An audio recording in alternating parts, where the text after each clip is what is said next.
All right, good afternoon, everyone, and thank you so much for joining us for an exciting announcement. Today, we are inviting Albertans to help to shape the enduring symbol of our province by choosing the next design for our Alberta license plate. Of course, you know a license plate is more than just tin and paint. It's a business card for Alberta. It states who we are, what we stand for, and the pride we take in being Albertans. Our current plate, it was designed in 1984. It served us well, but Alberta has grown and changed in remarkable ways since then. Our province is bold, innovative, and deeply proud of its roots. It's time for our license plate to reflect that vibrant spirit and our beautiful landscape. The new design will be based on the theme strong and free, echoing the Latin motto of our province and capturing Alberta's bold future, economic strength, and deep-rooted provincial pride. The motto's inclusion on the license plate will also serve as a nod to Canada's national anthem and Alberta's position as a strong and sovereign province within a united Canada. Many of the design options feature authentic Alberta imagery, iconic places, landscapes, and symbols that showcase the beauty and diversity of our province. Whether it's the brilliant prairies, the majestic mountains, pump jacks, horses, cattle, and cowboys, the images are more than decoration. They are a celebration of Alberta's natural beauty and our shared identity. They're things we think about when we close our eyes and think of Alberta and what it means to be Albertan. We want Albertans to have a say in what our new plate will look like. So starting today and until November 5th, Albertans can participate in a tournament-style online vote.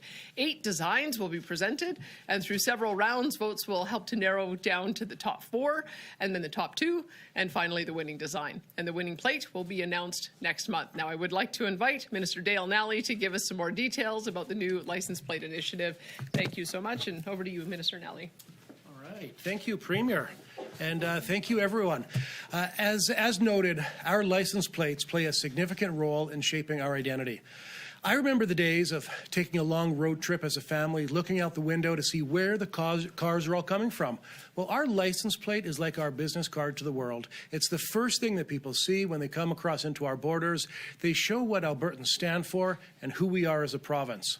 Now, I really like our current license plate, but I think we can all agree it needs a refresh. Maybe even overdue for a badly needed refresh. And as the Premier noted, we're asking Albertans to participate in a tournament-style vote that kicks off today. We've got 8 excellent concepts. In fact, they're so good, that's the big reason why we wanted Albertans to make the choice for us. During the tournament, we'll go from 8 plate concepts to 4 and then down to 2. And you'll get to vote in each round along the way until the winner is crowned.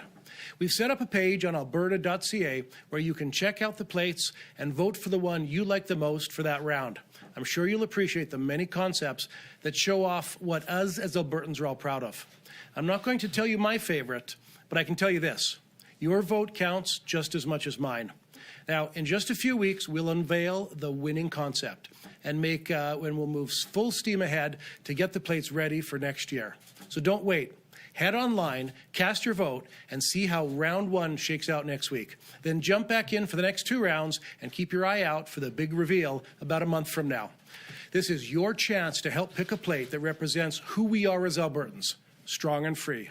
I encourage Albertans to participate in the vote. Let's make it something we can all stand behind, so get out and vote. Thanks, everyone. Awesome. Thank you, Minister and Premier. We'll head into our Q&A now. We'll start off with questions here in the room. If I can get a show of hands for questions. Alrighty, we'll start with Michelle, and then we'll go to Lisa. I want to ask you about the teachers' negotiations. I guess the question I have is almost every other Canadian province has class size caps or pupil-teacher ratio in law in their teacher's contract. And many striking teachers say that some kind of mechanism to permanently amend class size and complexity will make or break their acceptance of a contract. So why are you dismissing it? Well, I guess I'm wondering how we would be able to enforce it. Because if we look at the number of teachers who are in class right now, I'll give you the numbers here and we'll make them available to you. There's 35,162 teachers. So that doesn't include substitutes, that's 7,800 substitutes. And then there's admin and there's some vice principals and there's a whole other categories. So 35,162. And if we have 740,000 teachers, then that's 21 to 1. So we should already be able to have class sizes of 21. And so we have to kind of look into why don't we?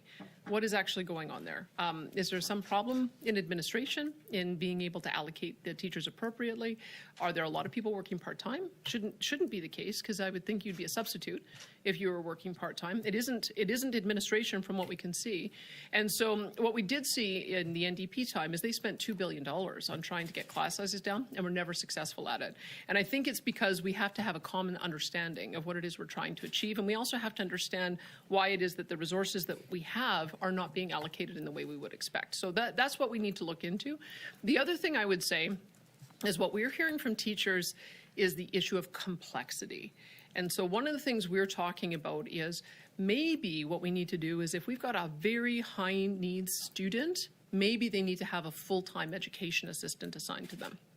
Maybe if we have complex needs in a classroom, say 4 kids in a classroom who are mild and moderate or have English as a second language, maybe we need to have an education assistant attached to that. Maybe we need to have a cap on how much complexity there is. Maybe that's the issue, is that we have to add more education assistants until you get to a point where you say, you know what, this is just too many complex needs kids for one teacher. So those are the things that I think we need to maintain the flexibility to do, because I do believe that's going to get us to the solution that the teachers that we hear from are actually looking for. And when you say a cap on complexity, what do you mean by that? I don't know. I mean, that's something that I hope that we can talk to the teachers about, because that's just a concept that my education minister has put forward, is do we have to be a lot more hands-on in monitoring the complexity in a classroom? And there's kids who have English language learning.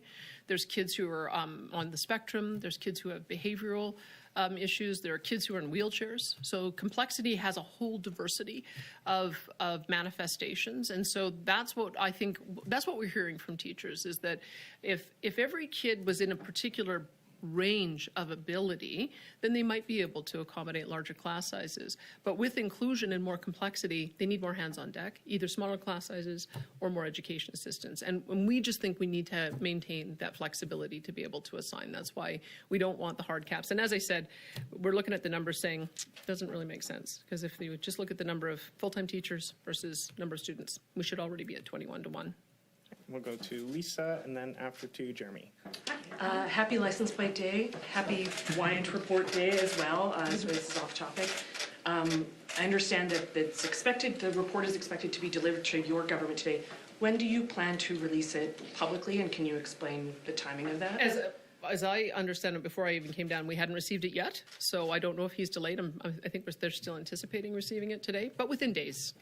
We want to be able to show the public what the judge found, what his recommendations are, and then be able to respond to the recommendations quickly.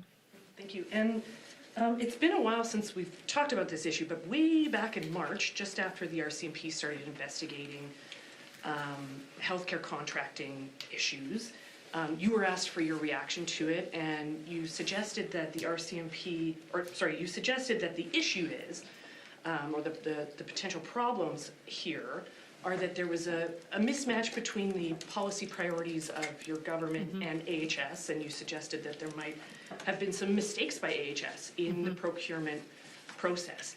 Have you or anyone in your office been contacted by the RCMP in regards to that investigation, and do you still think that is something that RCMP are investigating? Because that's not a criminal matter. Well, the first issue, no one has contacted me or my office. And on the second issue, that's what we're getting to the bottom of when Judge Wyant issues his report, is that he'll be able to articulate where he thinks the problems were and what we can do to solve them. So I'm looking forward to seeing that report, digesting the recommendations, and you'll have it in a few days. In terms of reference, don't direct Judge Wyant to look at potential criminal activities. The RCMP, my understanding, is they investigate potential criminal allegations. Well, he's a judge. I'm sure he'd be able to offer his opinion if he felt that anything rose to that level. So I don't want to prejudge what his recommendations were or his findings are. So I guess we'll wait and see what his report says. Thanks, Lisa. We'll go to Jeremy, and if I can get a show of hands again for Jeremy, then Cabby. On the license plates, why now? As you say, it's been a while, but why specifically now? Like, were people pushing for this change, or why now? This is part of a broader push to modernize and refresh those things that we put out that represent Alberta. And yeah, we have heard from Albertans. We've heard loud and clear. Every time someone buys an Oilers plate or a Flames plate or a Support Our Troops plate, they're telling us that they want more choices. And so we wanted to put something out there that is modern, and it's got also it's going to have all the new technical requirements in terms of reflectivity and whatnot. So the police authorities are also going to appreciate this type of plate. And just on the motto, obviously, as you mentioned, it's from the coat of arms, the Alberta motto, strong and free. There are, UCP also uses that motto on its website, and there's even a strong and free club for big donors to the UCP. So I guess, how would you respond to sort of the assertion that this strong and free motto is sort of dipping into the political when maybe it shouldn't be? Well, first of all, let me give you a shout out for your knowledge of Latin, because I thought I may have been the only one that know that, so good for you. Yeah, it's our provincial motto. Let's not be shy about it. It's also in the anthem. And let's remember that when the King of England was here a few months ago doing the throne speech in Ottawa, he mentioned the word strong and free. So there is no political ideology that owns the corner on strong and free. It's something that all Albertans can get behind and celebrate. And I'm going to encourage you to go to alberta.ca/pick-a-plate, pick your favorite one, and really get behind it. Thank you. We'll go to Kathy.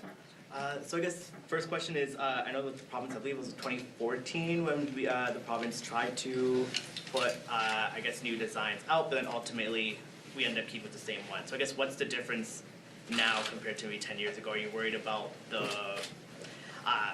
it ended up becoming a little controversial from Albertans, so I guess I'm curious to know what the difference is now. I think the difference is we're not going to waffle. That's the biggest difference. And we're going to let Albertans decide. And that's why we decided to make it fun. This is a fun event. So that's why we chose the tournament-style voting, just to add sort of a tournament-like feel to it, and something that all Albertans can get behind. So ultimately, it's Albertans that will be choosing the plate, not government. And I think that's something to celebrate. Can I add? Yeah.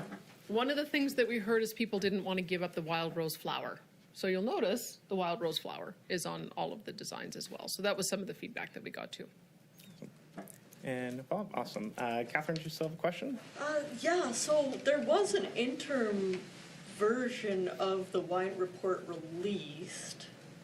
What did you hear? What feedback did you see in that report? Well, I wouldn't want to sort of judge the outcome. The judge still had other interviews he wanted to do. And so the results in the final report are going to stand. And so I'll wait and see what the final report says.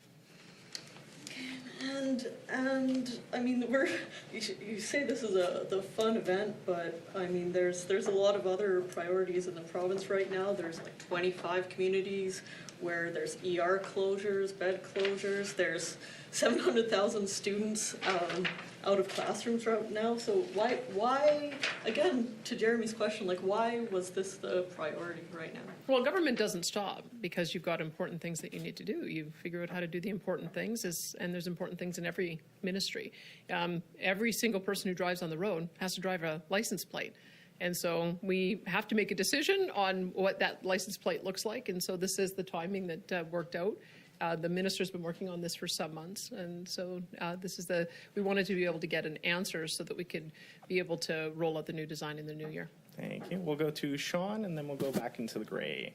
Premier, you say that Albertans need license plates. I have a license plate. Mm-hmm. You have a license plate. So again, I guess why now? I don't think we're getting a clear answer on that. As Catherine pointed out, there's a lot of things going on in the province right now, and some people are saying this is a distraction by your government to distract from other things. No, there's no distraction. I have meetings every day about our plans on doing a deep dive into Royal Alex. I'm going to be speaking to the Alberta Continuing Care Association later today.